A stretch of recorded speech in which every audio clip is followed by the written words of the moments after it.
Salut Romain, on est dans ton atelier là. Tu peux nous expliquer un peu dans quelles conditions tu travailles ici? Bah, je travaille en fait au sein du collectif Blast. C'est-à-dire qu'en fait c'est un collectif, c'est un grand mot, mais on est deux, hein. Je travaille avec Kalouf, qui est un graffeur que beaucoup connaissent et tout, qui est quelqu'un d'incroyable, avec un talent extraordinaire. Et on a un atelier ici qui est mis à disposition, si j'ose dire, euh, Par qui? par un promoteur immobilier, Sixième Sens Immobilier, qui nous suit depuis longtemps, qui nous aide et qui, quand ils ont des biens comme ça, etc., il arrive qu'ils nous mettent des trucs comme ça à disposition. Et là, j'avoue qu'on est dans un lieu vraiment incroyable. Donc, je vous laisse voir mon atelier. Ouais. C'est des bonnes conditions pour un artiste quand même. Même nous, on n'en revient pas. Mais j'ai envie de dire, tous les matins, on arrive ici, on est subjugué. On se dit, mais on kiffe notre atelier, quoi. Mais en vrai, le contrat serait quand même fou d'ailleurs. Mais bon, bref, Et, on va m'étaler. Mais et du coup, vous êtes là pour combien de temps? on est là depuis 2 ans maintenant et pour encore presque un an. Donc là, c'est une occupation temporaire de 3 ans. On verra après ce qu'on trouve. Nous, avec Kalouf, on est un peu dans ce concept-là. On trouve des lieux à disposition, on occupe des lieux comme ça. Parfois, ça se passe plutôt simplement. Parfois, c'est pour des longues durées. Mais là, on n'a jamais eu un truc aussi incroyable pour une durée aussi longue. Donc, c'est vrai que c'est extra. Plus d'autres locaux qui sont sur ce site qu'on a pu utiliser pour faire notamment l'expo Magonia. Génial. Du coup, c'est un jour particulier aujourd'hui, hein. Je viens de visiter une expo, tu peux nous en parler? Carrément. Donc là, c'est une expo qu'on aime faire un peu avec Kalouf. C'est-à-dire, on se dit souvent que c'est un peu fatigant de faire une expo dans une salle blanche où on accroche des tableaux. Nous, on se dit que ce qui est drôle, c'est de travailler le contenant autant que le contenu, en fait. Et du coup, là, comme on a des salles à disposition, on sait qu'ils vont faire du chantier derrière, on peut un peu faire ce qu'on veut là-bas dedans. Donc, du coup, on s'amusait à tout démonter, tout repeindre, tout casser pour reconstruire quelque chose de différent. Avec un peu notre système, nous, on est très récup. Du coup, une fois qu'on démonte là-bas, il y a plein de matériaux à récupérer qui nous permettent de faire l'expo, finalement. Du coup, c'est le délire de faire quelque chose de très, on va dire, très accessible, qui nous a pas coûté cher. Donc c'est un événement gratuit, les gens sont les bienvenus. Et du coup, on cherche des lieux régulièrement, je veux dire, soit pour être mis à disposition comme atelier, mais aussi pour faire des événements comme ceci où on remaquille tout, on transforme tout, quoi. Alors, le spot il s'appelle Magonia, je crois qu'il y a d'autres artistes, il y a les Pokémon, c'est ça, il y a d'autres artistes en plus que vous. Il s'appelle Magonia, l'expo s'appelle Magonia, ça vient d'une légende lyonnaise, tu peux nous en parler un peu? Carrément, ouais. Donc là, le site, en fait, quand on est arrivé là, c'est un site à Gorge de Loup qui s'appelle Cap Vez à la base. Donc on nous a suggéré de peut-être trouver un nom un peu plus sympa pour le lieu. Et là, on a repensé à une légende, en fait, c'est une vieille légende dont j'avais entendu parler qui s'appelle Magonia, donc, hein, qui est un pays volant. Qui volerait entre Lyon et enfin au-dessus de Lyon et jusqu'à Bourg-en-Bresse à peu près apparemment dans des légendes qui datent du 6e, 7e, 8, 9e siècle. Et du coup, il y a eu, c'est jumelé avec une archive authentique de la ville de Lyon qui parle d'un événement en 832 où un objet volant s'est posé place Bellecour devant 500 témoins. Du coup, c'est une archive qui est authentique, considérée comme authentique, qui a longtemps été controversée, etc. Mais depuis longtemps, et donc aujourd'hui, c'est quelque chose qui est assez amusant, qui n'est pas si connu que ça dans l'histoire de Lyon, alors que pourtant ça y figure, et c'est un événement étrange. On sait qu'il y a un objet volant qui s'est posé devant 500 personnes place Bellecour. Voilà, et donc cette légende de ces Magoniens, la Magonia, c'est un pays volant peuplé de magiciens qui font un peu, qui jouent sur le climat, etc. Voilà, la légende parle de tout ça. Je vous invite à regarder, on en parle plus dans l'exposition, bien sûr. Mais voilà, pour restaurer un peu cette histoire et en parler aux Lyonnais et la remettre au goût du jour, on a appelé Magonia. Tu disais que c'était la première preuve d'ufologie en gros, mondiale? Oui, tout à fait, dans le monde de l'ufologie, en fait, où on se base sur des témoignages de visions d'objets volants non identifiés, hein. L'histoire enfin, ce dont je viens de parler dans 832, cet événement, c'est la première fois qu'il y a une archive, on va dire, fiable. Première archive, pardon. Voilà, c'est l'archive la plus ancienne dans toute l'histoire de l'ufologie, parce que parfois des gens parlent de hiéroglyphes bizarres ou de choses sur des dessins incas ou mayas, j'en passe. Mais là, il s'agit vraiment d'une archive qui date d'une époque où il y a une administration qui est toujours en état, dans une ville qui est toujours avec des paperasses, il n'y a pas eu en fait, de discontinuité dans le transfert des connaissances depuis cette époque-là. Et du coup, c'est considéré comme la plus vieille archive fiable de toute l'histoire de l'ufologie. Du coup, vous parlez aussi beaucoup d'écologie en fait, hein. Dans tes œuvres, ça se voit. Là, par exemple, je crois qu'on a un esturgeon, voilà.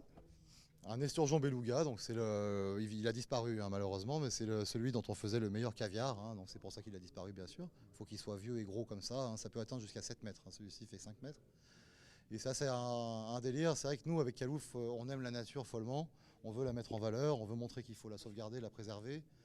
Et du coup, on est aussi dans un délire, en ce qui me concerne, sur les déchets, où je considère que le déchet, c'est une vision moderne du monde, c'est quelque chose qui n'existe pas en fait. Et donc, tous ces objets qu'on jette ne sont pas des déchets, mais sont bien de la matière qui servent à faire d'autres choses. Pourquoi pas des sculptures. Là, c'est fait avec des capsules de bière, non? Voilà, ouais, sur des capsules de bière. Ça avait été fait pendant un festival, hein, donc tous les gens qui consommaient des boissons m'amenaient leurs capsules et je les collais comme ça pendant l'événement. Vous en avez fait une œuvre d'art plutôt que les jeter, quoi. Voilà, exactement, c'est le principe, j'ai essayé de faire ça au maximum. Tout ce qu'on appelle des déchets, pour moi, c'est de la matière et j'ai essayé d'enseigner ça. En fait, tout ça, c'est une vue de l'esprit d'appeler ça des déchets. En fait, c'est de la matière première. Je crois que tu es un artiste qui aime beaucoup les informations aussi. On m'a raconté que tu regardais beaucoup les chaînes d'infos. Non, j'ai arrêté, ça m'a rendu fou, quoi, mais je regarde beaucoup de youtubeurs ou trucs comme ça plutôt, j'ai trouvé plus souvent là-bas. Mais c'est vrai que, disons que, on dit souvent que l'art est politique, l'art est politisé, etc. Évidemment, hein, et nous avec Yalouf, on parle de la nature, on fait des animaux, mais finalement, il y a bien une idéologie là derrière, quoi. C'est-à-dire qu'il faut préserver la nature, c'est ce qu'il y a de plus précieux, et donc se protéger de ce monde qui va dans le mauvais sens, quoi, hein. C'est un combat qu'on mène de notre manière à nous, on essaie d'éveiller les esprits à ça, chacun fait comme il peut. Voilà la brique qu'on mène sur l'édifice, quoi, hein. En parlant de mauvais sens, là, tu m'as fait voir un casque tout à l'heure. Tu peux me faire voir ça? Oui, ça c'est un truc que j'ai trouvé qui est assez amusant, mais ça vient des Chinois qui, eux, on va dire, sont encore plus en danger que nous par rapport à tous ces problèmes de vidéosurveillance. Eux, ils vivent déjà dans un monde de cyberpunk qui est une dystopie atroce, quoi, hein, vers laquelle on va, hein, la même vers laquelle on va. Et eux, ils ont conçu ces lunettes ils vendent sous le nom de lunettes anti-Covid, mais qui sont en fait pour échapper aux reconnaissances faciales de la vidéosurveillance là-bas, quoi, hein. Donc c'est des lunettes, ils en ont sorti toute une série, etc. C'est marrant, on trouve ça très facilement, hein, bien sûr. Et ils essaient on se bat avec aussi, on résiste avec les moyens du bord, mais aussi avec la technologie et avec des techniques. Même si bon, la technologie évolue vite aussi, malheureusement, hein, on en parlait aussi, c'est déjà un peu obsolète, puisque les algorithmes reconnaissent aussi les démarches des gens, reconnaissent des attitudes. Donc bon, il faut se battre, mais du coup, on résiste, quoi. Nous, on parle des animaux, on aime les animaux, et on pense que c'est un combat à mener. En parlant d'animaux et de Covid, là, je vois un spécimen, je vois un pangolin. Oui, carrément un pangolin. Et on l'avait fait pendant le confinement, en fait, où avec Yalouf, là, on était un petit peu frustrés d'être enfermés. Et donc, on s'est mis à prendre la 3D. On s'est mis à modéliser la 3D, lui et moi, et à faire des sculptures en modélisation 3D qu'on a imprimées. Et du coup, le pangolin est forcément une des premières figures qui nous est venue. On a fait aussi les chauves-souris, bien entendu. Et on avait décidé de faire une exposition un peu vandale, en se disant le street art c'est quoi, c'est ce qu'il y a de plus généreux dans l'art. On va dans la rue, on montre du beau au mieux qu'on peut. Et là on s'est dit voilà, ce qu'on va faire c'est qu'on va aller dans une rue qu'on va cibler la nuit et on va poser 200 œuvres d'art pour que les gens le lendemain matin quand ils vont sortir de chez eux, ils vont être confrontés à une véritable exposition, quoi. Ils vont avoir la surprise d'avoir 200 animaux accrochés sur les poteaux, des peints sur les murs, collés. On a vraiment fait beaucoup d'œuvres et on a passé la nuit, on a réussi un peu à se mettre presque d'accord, on va dire, avec les autorités avant, etc. Et ça a été, même si ça s'est pas si bien passé, on a dû l'enlever. Mais maintenant, il faudrait qu'on la remette, tout ça est compliqué. Mais en tout cas, voilà, c'était une expo un peu street art et le pangolin, forcément, est figuré. En disant, dans le Covid, là, c'est une expo dans la rue. On vous offre une expo, c'est en plein air, on vous aura pas apporté un masque, un machin, vous êtes dehors et faites-vous plaisir. Et t'as fait des chiens viverins, non? Pardon? Des chiens viverins? Non. C'est quoi des chiens viverins? En fait, c'est l'autre intermédiaire qui aurait... Le chien viverin, je sais pas ce que chien c'est. viverin, en fait, c'est un animal c'est une sorte de chien qui vit dans les grottes en Chine et en fait que l'OMS est complètement passé à côté alors qu'en fait il vivait dans le marché de fruits de mer de Wuhan et qu'en fait c'est un prédateur de chauves-souris qui adore manger des chauves-souris en vivant dans les grottes.